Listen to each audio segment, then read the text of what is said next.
गजा जंगबंदी के हवाले से डोनाल्ड ट्रंप ने कल नेतन्याहू के साथ एक ज्वाइंट प्रेस कॉन्फ्रेंस करते हुए 20 नकाती फार्मूला पेश किया है, जिसमें इस बात की यकीन दहानी कराई गई है कि अगर दोनों फरीक इस मुआहदे पर एग्री हो जाते हैं तो गजा में फौरी तौर पर जंगबंदी हो जाएगी। ऑल्दो इस मंसूबे में जंगबंदी की बात तो की गई है, मगर इस फार्मूले ने फलस्तीनी कॉज और दो रियासती हल की तमाम उम्मीदों को मुकम्मल तौर पर दफन कर दिया है। और इससे भी ज्यादा अफसोसनाक बात यह है कि तमाम मुस्लिम ममालिक बशमूल पाकिस्तान के नेतन्याहू और डोनाल्ड ट्रंप के गजा पर कब्जे के इस मंसूबे की मुकम्मल तौर पर हिमायत कर चुके हैं। और इसके साथ ही क्या हम ये अखज़ करें कि तमाम मुस्लिम ममालिक जिनसे ये उम्मीदें वाबस्ता थी कि वो गजा के मुस्तकबिल के हवाले से कुछ करेंगे, उन्होंने डोनाल्ड ट्रंप और नेतन्याहू के सामने सरेंडर कर दिया है। आगे क्या होने जा रहा है टोटली डिपेंड करता है हमास के रद्द-ए-अमल के ऊपर, जिसको डोनाल्ड ट्रंप ने 4 दिन की मोहलत दे दी है। क्या हमास इस मुआहदे को, इस मंसूबे को एक्सेप्ट करेगा या नहीं, ये और इस जैसे बहुत से सवालात डोनाल्ड ट्रंप की इस प्रेस कॉन्फ्रेंस और इस फार्मूले के बाद खड़े हो गए हैं, जिनके जवाब के लिए let's move towards Salim Bukhari साहब। अस्सलाम वालेकुम बुखारी साहब, कैसे हैं? जी वालेकुम अस्सलाम, आप कैसी हैं? खैरियत से हैं आप? मैं बिल्कुल ठीक ठाक हूं बुखारी साहब। कल डोनाल्ड ट्रंप ने गजा जंगबंदी और अमन मुआहिदा जिसका उन्होंने नाम दिया,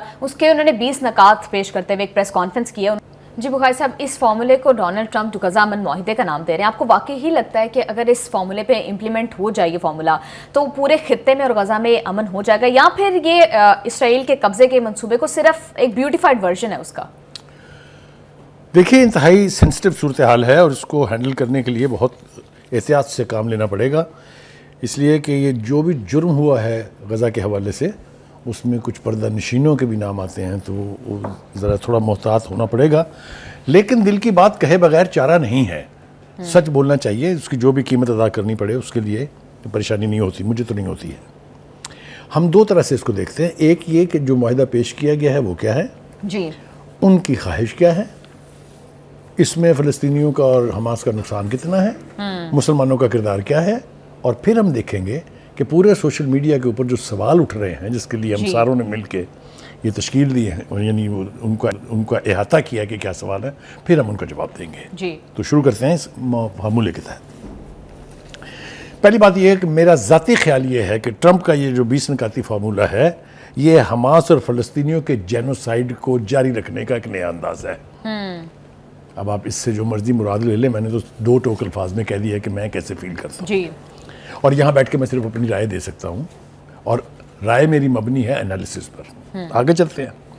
पूरे फार्मूले में कहीं 2 रियासती हल का जिक्र तक नहीं है जी। पहली बात तो ये कि ईरान जैसा मुल्क जो है उसने तो 2 रियासती हल को भी फलस्तीनियों के खिलाफ एक साजिश करार दिया था। लेकिन चलिए, जैसे कैसे भी मुआहिदे माजी में हुए, तो 2 रियासती हल कहीं नहीं है। इस 20 पॉइंट में मुझे ढूंढ के बताएं कहाँ है जी। ठीक हो गया? बुखारी साहब, ये पहले 21 पॉइंट्स थे, फिर 20। अभी तो एक पॉइंट जो गायब हुआ है उसको भी हम ढूंढेंगे, कोशिश करेंगे उसको भी ढूंढने की, लेकिन इस 20 पॉइंट में भी 2 रियासती हल कहीं नहीं है। ठीक हो गया?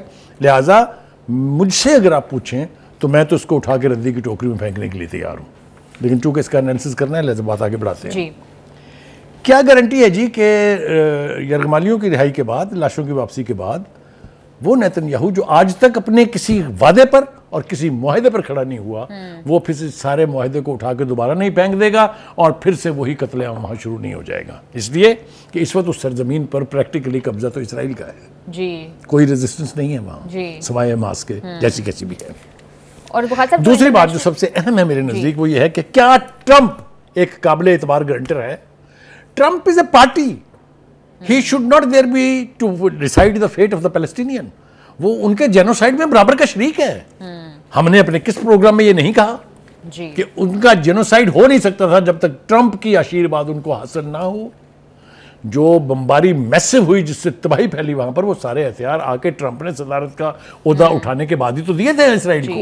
ये हम सबके सामने है। ठीक है जी। जंगबंदी को ऐसी बातों से मशरूत किया गया है जिसको मैं समझता हूं कि हमास का गला घोंटने और उसको, उस सरजमीन को फलस्तीनियों से पाक करने की एक घिनौनी साजिश है। ठीक है जी। आप मुझे ये बताइए, क्या पाकिस्तान अपनी अफवाज भेजेगा वहां इस काम के लिए कि वहां से हमास का खात्मा किया जाए, वहां से वो जो रेजिस्टेंस के लिए जो फोर्सेस हैं उनका कलाकमा किया जाए? मुझे तो ये समझ में नहीं आती कि किसका हौसला होगा इतना कि वो अपनी अफवाज वहाँ भिजवा के उनके हाथों से फलस्तीनियों का कत्लेआम कराए। मुकाई साहब, इसहाकडार साहब तो ये कह रहे हैं कि पाकिस्तान बहुत जल्द अपनी फौजें भेजने का फैसला करेगा। आप मुझे आने दें वहाँ तक ना। इसहाकडार साहब भी कोई आसमान से थोड़ी उतरे, उनका भी हिसाब करते हैं, सभी का करेंगे। ठीक है जी। आ जाए जनाब आगे। ट्रंप साहब क्या फरमा रहे हैं कि ये जो इम्प्लीमेंटेशन है इस फार्मूले की, उसके लिए एक शख्स है जिसका नाम टोनी ब्लेयर है जी। टोनी ब्लेयर के हवाले से मैंने कल भी कहा था, मैं आज भी कहता हूं, एक तो हमास और पैलेस्टीनियन उसका नाम सुनने के लिए तैयार नहीं, और अगर कोई गैरतमंद मुसलमान है तो उसको भी उसका नाम बर्दाश्त इसलिए नहीं करना चाहिए कि उसने सैकड़ों नहीं हजारों की तादाद में इराकियों का कत्लेआम करवाया इस प्रीटेक्स्ट पर कि उनके पास वेपन्स ऑफ मास डिस्ट्रक्शन है। Is that right? कुछ भी नहीं था, बिल्कुल। Why should that gentleman be trusted again for even more sensitive situation? Yes, ये भी एक साजिश है जी। मैं आपको ईमानदारी से बताऊं कि वो लोग जो यूरोपीय यूनियन में फ़लस्तीन के लिए कोई हमदर्दी का जज्बा रखते हैं, वो भी इसका नाम सुनने के लिए तैयार नहीं है, क्योंकि ये फसाद की दूसरी शक्ल है। और थ्रू आउट दिस हिस्ट्री उनका बिल्कुल एंटी पैलेस्टाइनियन उनका नैरेटिव रहा है और प्रो इसराइल रहा है। अब आ जाइए जनाब, मैं ये पूछना चाहता हूँ कि ये मुसलमान लीडर्स, ये मुसलमान की जो उम्मा है, ये अरब स्प्रिंग कैसे भूल गए? क्या मुसलमानों का कला कमा करने के लिए लीबिया के कर्नल कजाफी के साथ क्या हुआ? सूडान को कैसे तकसीम किया गया? यमन के साथ क्या हुआ? इजिप्ट के साथ क्या हुआ? अफगान और मुस्लिमीन की इलेक्टेड हुकूमत को 2 महीने से ज्यादा नहीं चलने दिया। ये क्या था सब कुछ? ये कौन कर रहा था? इसके पीछे अंकल सैम ही थे ना, इसके पीछे अमेरिकन इंपीरियलिज्म थी, और जो उसके खिलाफ था उसको इबरतनाक अंजाम से दो चार किया गया। मैं पीछे पलट के जब देखता हूं तो चाहे वो इंडोनेशिया के स्वीकारनो हो, चाहे वो अलजायर के अहमद बिन बेला हो, चाहे वो पाकिस्तान के जुल्फकार अली भुट्टो हो, मैं 20 नाम ले सकता हूं, अनवर सदात इजिप्ट के, ये सब सिंबल थे एंटी अमेरिकन इंपीरियलिज्म। उनका इंजाम क्या हुआ? हम कुछ सीखने के लिए तैयार नहीं है तारीख से। हम इसी तरह आंखें बंद करके अमेरिका को उसकी मनमानी करने देंगे? ये हैं वो सवाल जिसके जवाबात चाहिए। ठीक है जी, आगे बढ़ते हैं। क्या नेतन्याहू और हमास अमन चाहते हैं? यह सवाल भी पूछा जा रहा है जी। देखिए, ट्रंप जो है वो नस्ल कशी के एतबार से गिल्टी भी है और उसने अपनी आंखों के नीचे इसको जारी भी रहने दिया है। हमास तो आजादी मांगते हैं जी, फ्रीडम फाइटर्स हैं, वो उनकी अपनी सरजमीन है, अपनी सरजमीन का दिफा करने का राइट आप उनसे ले रहे हैं और नेतन्याहू को उनकी तकदीर का फैसला करने का इख्तियार दे रहे हैं। ये है ये फार्मूला जो मैं समझता हूं। आगे चलते हैं। जेनोसाइड के मुल्जिमों को तो फांसी चढ़ना चाहिए। क्या international criminal court of justice ने नेतन्याहू को जेनोसाइड का मुजरिम करार नहीं दिया जी? क्या उसको फांसी नहीं चढ़ना चाहिए? क्या उसके वो तमाम फौजी जो जर्नैल हैं जिन्होंने नस्ल कुशी का अमल जो है जारी रखा है, क्या उनको कटारे में नहीं आना चाहिए? किधर है मुसलमानों की गैरत? किधर है आलमी ज़मीर? कहीं नजर आता है आपको जी? तो इस तरह की सूरत हाल में आप सिर्फ उनकी अकलों का मातम कर सकते हैं। मुझे बता दीजिए क्या अक़वाम आलम ने जो इस फार्मूले की हमायत करते हैं फ़लस्तीनियों के कत्लेआम और जेनोसाइड को जस्टिफाई नहीं कर दिया जी? जो अपनी फौजें भेजने के लिए तैयार हैं, जो वहां आके रवेरिया बना रहे हैं। ट्रंप साहब का मैं अभी आगे उसका मजीद जिक्र करूंगा। ये सब कुछ जो हो रहा है, ये फ़लस्तीन की कॉज की सर्विस हो रही है या फ़लस्तीन की काज को ज़मीन बोस किया जा रहा है? ट्रंप की जो उम्मीद है कि यहां अमन कायम हो जाएगा, ये स्ट्रेटजी तो नहीं हो सकती, क्योंकि ये तो सारा दारोमदार नेतन्याहू की मर्जी पर है कि वो इसको माने या ना माने। इसलिए कि जो प्रेशर उसके ऊपर राइट विंग पार्टीज का इसराइल के अंदर है, पार्लियामेंट के अंदर है, जिसकी वजह से उसकी हुकूमत कायम है, वो उसको इजाजत देंगे इसकी कि वहां से कोई नेक नामी या कोई अच्छी बात हमास और फ़लस्तीनियों के लिए हो जाए? बिल्कुल इसकी तवक्को भी नहीं रखनी चाहिए। आगे चलते हैं जनाब। 20 नकाती फार्मूले में इतनी गुंजाइश रखी गई है जहां 20 मरतबा 20 पॉइंट है, 20 मरतबा ही नेतन्याहू बहाना बना के इससे बाहर निकल सकता है। इतना वल्नरेबल मुआहिदा है ये। कहीं पर फ़लस्तीनियों की पकड़ हर पॉइंट में है, हमास की पकड़ हर पॉइंट में है, नेतन्याहू को ओपन हैंड है। इस बात की यकीन दहानी भी नहीं करवाई गई कि कोई डेडलाइन ही दे दें कि इसराइली फौज इस डेडलाइन तक जो है वो निकल जाएगी गजा के अंदर से। कतन कोई डेडलाइन नहीं है जी, ना इसकी कोई गारंटी है, ना नेतन्याहू के ऊपर कोई प्रेशर है। बिल्कुल। ये जो कह रहे हैं ना कि जंग बंदी हो जाएगी तो अमन हो जाएगा, एब्सोल्यूट नॉनसेंस। पाकिस्तान इंडिया की जंग बंद करा दी ना ट्रंप साहब ने, जिसका क्रेडिट लेते हैं वो कम से कम 42 दफा कह चुके हैं। मसला कश्मीर हल हो गया। तो ये जो जंग बंदी गाया जा रहा है ना, इसका कहीं ये मतलब नहीं है कि इसराइल मान जाएगा कि फ़लस्तीन में फ़लस्तीनियों की हुकूमत होनी चाहिए। कोई है इस दुनिया में जो ये गारंटी दे सके? ये तो सिर्फ कब्जे का एक सॉफ्ट फॉर्म है सिर्फ। ठीक है, दूसरी बात ये है कि ये जो कह रहे हैं ना जी कि जब ये यरगमाली रिहा हो जाएंगे तो फ़लस्तीन जो नेतन्याहू है वो भी कुछ फ़लस्तीनी कैदियों को रिहा कर देगा। कोई नंबर बता रहे हैं 10, 1070 एक है, कोई 20, 25, 30 और हैं, उतनी वो फिर पकड़ लेगा। आप मुझे बताइए मगरबी किनारे वालों ने क्या किया था? क्या वहाँ जेनोसाइड नहीं हुआ?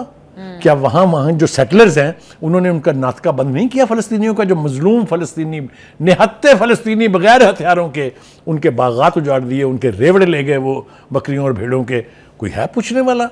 ऐसे नेतन्याहू से आप ये तवक्को रख रहे हैं कि वो इस फार्मूले के तहत अपने आप को इतना वल्नरेबल कर देगा कि जो कुछ भी तवक्को की जा रही है कि फ़लस्तीन में अमन हो जाएगा वो पूरा हो जाएगा? ये कभी होने नहीं जा रहा है, मुझसे आप लिख लें। आगे चलते हैं जनाब। लेकिन बुखारी साहब सबसे ज़्यादा अफसोसनाक बात, अगली इससे ज़्यादा अफसोसनाक बात सुन ले, फिर उसके बाद करते हैं इसके ऊपर। जी ज़रूर।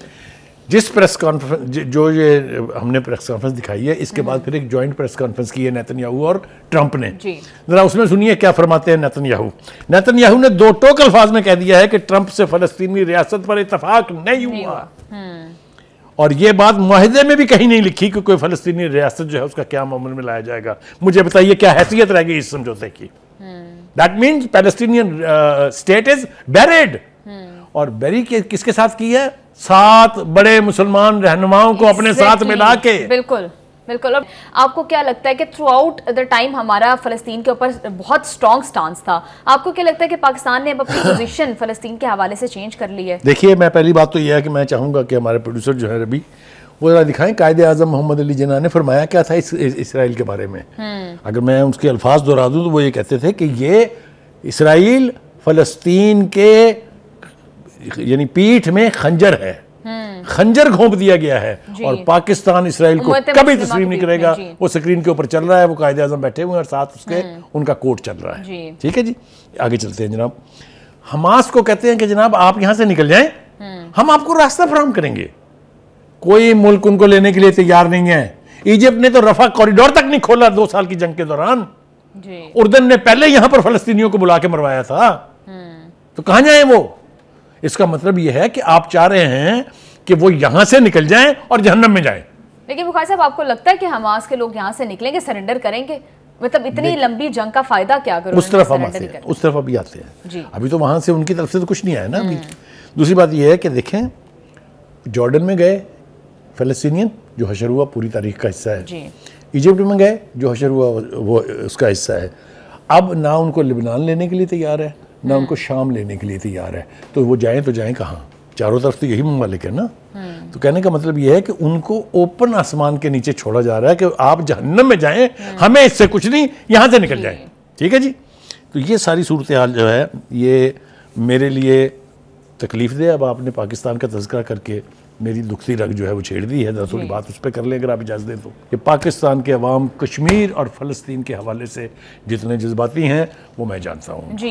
बुखारी साहब, सोशल मीडिया के ऊपर एक तहलका मचा हुआ है और ये बातें हो रही हैं कि शायद पाकिस्तान बहुत जल्द इसराइल को एक्सेप्ट भी कर ले, अब्राहम अकॉर्ड्स का हिस्सा बन जाए। मेरा ख्याल ये था कि सोशल मीडिया का तज़किरा आप करेंगे एक ब्रेक लेने के बाद। जी। लेकिन वो आपकी मर्जी। लेकिन इससे पहले कि हम सोशल मीडिया पर जाए, एक बात और देखिए, इसराइल ने वायलेट की, कितनी ज़्यादती है, कितना जुल्म है कि उसने कतर के ऊपर हमला किया, नीचे लोगों की हलाकतें हुई जी। वो एयर स्पेस जो है वायलेट की गई बगैर किसी अल्टीमेटम के, और उसका यानी जो उसकी कीमत है पता क्या है? कि ट्रंप ने फोन मिला के कहा, ये अमीर ऑफ कतर से कहें I am sorry, is I am sorry enough to justify that aggressive act of aggression of the Zionist entity. हम अंधे हो गए हैं, हम इतने लाचार हैं कि हम इस किस्म की सारी सूरत हाल को कबूल करके बैठे हुए हैं जी। और बुखारी साहब, नेतन्याहू ने तो फॉर्मली सॉरी किया भी नहीं, उन्होंने सिर्फ ये कहा कि जो कतर का एक सिटीजन मरा है मुझे उस पर अफसोस है। देखिए, ये तो मैंने कहा ना कि ये वो कसम पुरसी की हालत है कि इस पूरी सूरत हाल के ऊपर जब से ये ड्रामाबाजी शुरू हुई है फार्मूले की, इसके बारे में एक वैलिड कमेंट जो मैंने सुना है अपने कानों से, वो मैं अपने नाज़रीन के साथ शेयर करना चाहता हूँ। वो ये है कि इस फार्मूले ने फ़लस्तीनियों और अमन के ख़्वाहां दुनिया के ह्यूमन राइट एक्टिविस्ट को ट्रक छिलगा दिया जी। ना नौमन तेल होगा, ना राधा नाचेगी। ना इसराइल 20 पॉइंट के ऊपर अमल दरामद करेगा, ना वहाँ फ़लस्तीन रहेगा, ना फ़लस्तीन के लोग रहेंगे, हमास ख़त्म हो जाएगी, इसके हथियार। वो यार खुदा के वास्ते ये किस फार्मूले से इत्तेफाक करके आए हैं? मेरा ये सवाल बहुत सीरियस है। और अब आ जाएं आप। जी बिल्कुल बुखारी साहब, आपने जैसे कहा कि सोशल मीडिया के हवाले से जो सारी बातें वो हम एक शॉर्ट ब्रेक के बाद करेंगे, हमारे साथ रहिएगा।